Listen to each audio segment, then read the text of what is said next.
I think we've all been impressed this week by former President Jimmy Carter and how peaceful he's been about his cancer diagnosis. Today, I talked with a local doctor about the new drug Mr. Carter is receiving and with a former congressman about the kind of man Jimmy Carter is. My people have lived in Georgia 210 years. Jimmy Carter, the peanut farmer from Georgia, campaigned several times in Cincinnati in 1976. I know what it means to work for a living with my hands. After Watergate, he seemed like a breath of fresh air. As he descended from Peanut 1 at Lunken Airport, he was practically mobbed. Right behind him at this speech was Congressman Tom Luken. He was very industrious. He was an engineer, as you know, and he was a Navy guy.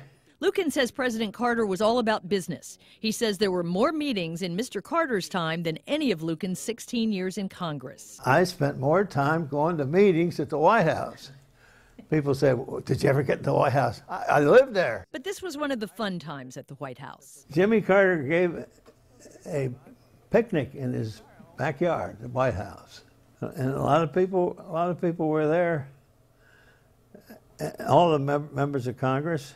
It's a day the Lukens remembered as they heard about President Carter's cancer diagnosis. Surprisingly at ease. Carter has already begun treatment with radiation and a new drug called Keytruda.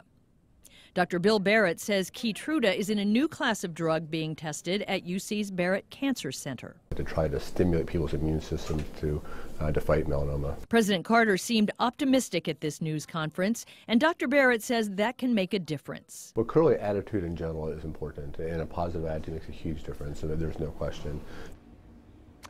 In fact, Craig, President Carter is planning to teach Sunday school this Sunday in Plains, as he always does, and also to celebrate his wife Rosalind's birthday. And he says he's ready for whatever the future holds. Very optimistic, very positive in character. And the entire community in Plains, I have to say, coming out for him. Yeah. They have campaign-looking signs along the streets there that say Jimmy Carter for Cancer Survivor, which is just great to see everyone coming out in support. Makes a huge difference. Absolutely. All right, thanks, Carol.